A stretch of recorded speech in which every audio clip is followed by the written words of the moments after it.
प्रिय विद्यार्थियों, आज हम बीए प्रथम वर्ष इतिहास के प्रथम प्रश्न पत्र के अंतर्गत भारतीय संस्कृति में पल्लवों के योगदान के विषय में चर्चा करेंगे। दक्षिण के राज्यों में पल्लव वंश का बहुत बड़ा महत्व है। इस वंश ने दक्षिण भारत में लगभग 500 वर्ष तक शासन किया। इस वंश का उदय लगभग 350 ईस्वी में चोल देश के पूर्वी समुद्र तट पर हुआ। इस वंश का प्रथम शासक चोल राजा का पुत्र था। उसकी माता नाग राजकुमारी थी। कहा जाता है कि नाग राजकुमारी की जन्मभूमि मणिपल्लवम के नाम पर ही इस वंश का नाम पल्लव वंश पड़ा। इन लोगों ने कांची अथवा कांजीवरम को अपनी राजधानी बना लिया और वहीं से शासन करने लगे। जिस समय गुप्त सम्राट समुद्रगुप्त ने दक्षिण भारत पर आक्रमण किया, उन दिनों कांची में विष्णुगुप्त नामक राजा शासन कर रहा था। उसे समुद्रगुप्त ने युद्ध में परास्त कर दिया। इस वंश के प्रारंभिक इतिहास का ठीक ठीक पता नहीं चलता है। माना जाता है कि पल्लव वंश का पहला राजा सिंह विष्णु 575 ईस्वी में सिंहासन पर बैठा। उसके शासनकाल से इस वंश के निश्चित इतिहास का पता चलता है। सिंह विष्णु शक्तिशाली सम्राट था। उसने संभवतः श्रीलंका के राजा पर भी विजय प्राप्त की। उसने 600 ईस्वी तक शासन किया।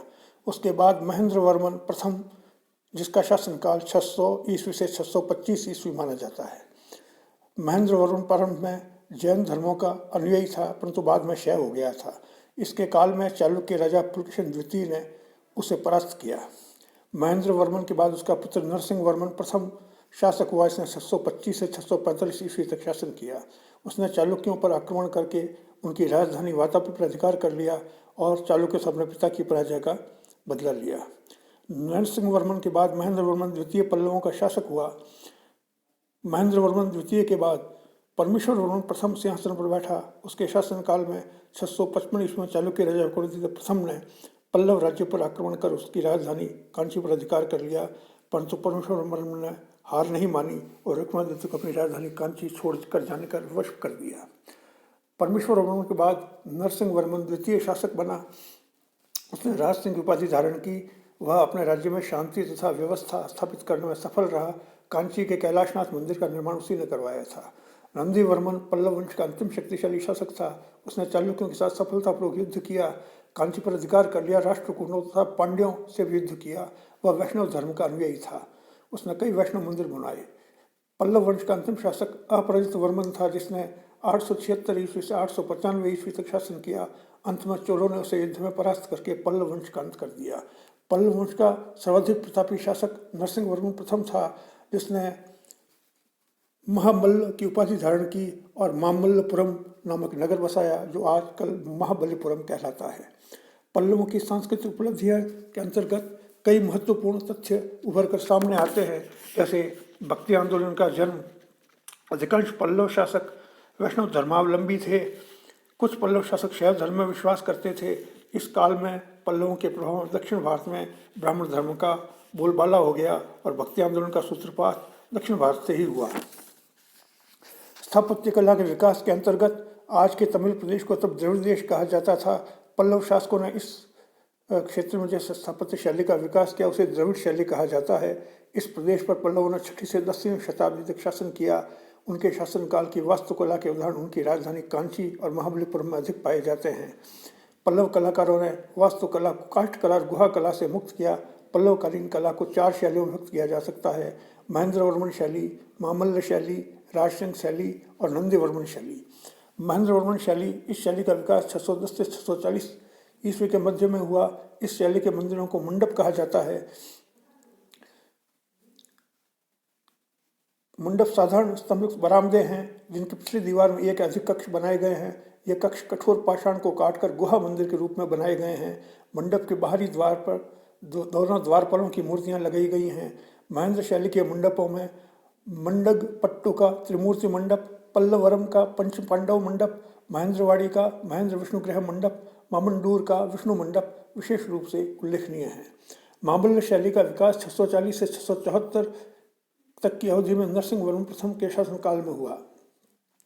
नरसिंह वर्मन ने महामल्ल की उपाधि धारण की थी, इसलिए शैली को महामल्ल शैली कहा जाता है। इसी राजा ने महामल्लपुरम की स्थापना की, जो बाद में महाबलीपुरम कहलाया। इस शैली में 2 प्रकार के मंदिरों का निर्माण हुआ है: मंडप शैली के मंदिर तथा रथ शैली के मंदिर। महेंद्र वर्मन की शैली की अपेक्षा मामल्य शैली के मंडप अधिक अलंकृत हैं। इनके स्तंभ सिंहों के शीर्ष पर स्थित हैं और स्तंभों के शीर्ष मंगल घट आकार के हैं। इनमें आदिवराह मंडप, महेश मर्दिनी मंडप, पंचपांडव मंडप, रामानुज मंडप विशेष उल्लेखनीय हैं। रथ शैली के मंदिर विशाल पाषाण चट्टान को काटकर बनाए गए हैं। ये रथ मंदिर काष्ठ के रथों की आकृति में बने हुए हैं। इनकी वास्तुकला मंडप शैली जैसी ही है। इन प्रमुख रथ मंदिरों में द्रौपदी रथ, अर्जुन रथ, नकुल सहदेव रथ, भीम रथ, धर्मराज रथ, गणेश रथ, पिडरी रथ आदि हैं। ये सब शैव मंदिर हैं। द्रौपदी रथ सबसे छोटा है और धर्मराज रथ सबसे भव्य एवं प्रसिद्ध है। इसका शिखर पिरामिड के आकार का है। इन रथों पर दुर्गा, इंद्र, शिव, गंगा, पार्वती, हरिहर, ब्रह्मा, स्कंद आदि देवी देवताओं की मूर्तियां उत्कीर्ण हैं। नरसिंह वर्मन द्वितीय ने राजसिंह की उपाधि धारण की थी, इसलिए उसके नाम पर इस शैली को राजसिंह शैली कहा जाता है। महाबलीपुरम में समुद्र तट पर स्थित तटीय मंदिर और कांची में स्थित कैलाशनाथ मंदिर तथा बैकुंठ पेरुमाल मंदिर इस शैली के प्रमुख मंदिर हैं। इनमें महाबलीपुरम का तटीय शिव मंदिर पल्लव स्थापत्य शिल्पकला का अद्भुत स्मारक है। इस मंदिर का गर्भगृह समुद्र की ओर है, प्रवेश द्वार पश्चिम की ओर। इसके चारों ओर प्रदक्षिणा पथ सीढ़ीदार शिखर है, शीर्ष पर स्तूपिका निर्मित है। इसकी दीवारों पर गणेश तथा स्कंद आदि देवताओं और गज एवं शार्दूल आदि बलशाली पशुओं की मूर्तियां उत्कीर्ण दिखाई देती है। कांची के कैलाशनाथ मंदिर में राजसिंह शैली का चरमोत्कर्ष दिखाई देता है। इसका निर्माण नरसिंहवर्मन द्वितीय के शासनकाल में आरंभ हुआ, जो उसके उत्तराधिकारी महेंद्रवर्मन द्वितीय के शासनकाल में पूर्ण हुआ। द्रविड़ शैली की समस्त विशेषताएं इस मंदिर में दिखाई देती हैं। इस मंदिर की ऊंचाई लगभग 60 फुट है, विमान वर्गाकार तथा 4 मंजिला है। प्रथम मंजिल में भगवान विष्णु के विभिन्न अवतारों की मूर्तियां हैं। मंदिर की भीतरी दीवारों पर राज्याभिषेक, उत्तराधिकार चयन, अश्वमेध यज्ञ, युद्ध नगरी जीवन के दृश्य अंकित हैं। इस प्रकार बैकुंठ पेरुमल मंदिर पल्लव वास्तुकला का पूर्ण विशेष स्वरूप प्रस्तुत करता है। नंदीवर्मन शैली के अंतर्गत वास्तुकला का कोई नवीन तत्व दिखाई नहीं देता, किंतु आकार प्रकार में ये निरंतर छोटे हुए दिखाई देते हैं। ये मंदिर नंदीवर्मन और उसके उत्तराधिकारियों के शासनकाल में बने थे। इस शैली के मंदिरों में कांची के मुक्तेश्वर, मातंगेश्वर मंदिर तथा गुड़ीमल्लम का परशुरामेश्वर मंदिर उल्लेखनीय है। इनमें सजीवता का अभाव है। इससे अनुमान होता है कि इन मंदिरों के निर्माता किसी संकट में थे। 10वीं शताब्दी के अंत तक इन मंदिरों का निर्माण लगभग बंद हो गया। साहित्य के अंतर्गत पल्लव शासन काल में संस्कृत तथा तमिल भाषा के साहित्यों का उन्नयन हुआ। पल्लवों के समय नायनार यानी शैव तथा आलवार यानी वैष्णव संतों के भक्ति आंदोलन ने वैष्णव साहित्य और तमिल भाषा के विकास में अपूर्व योगदान किया।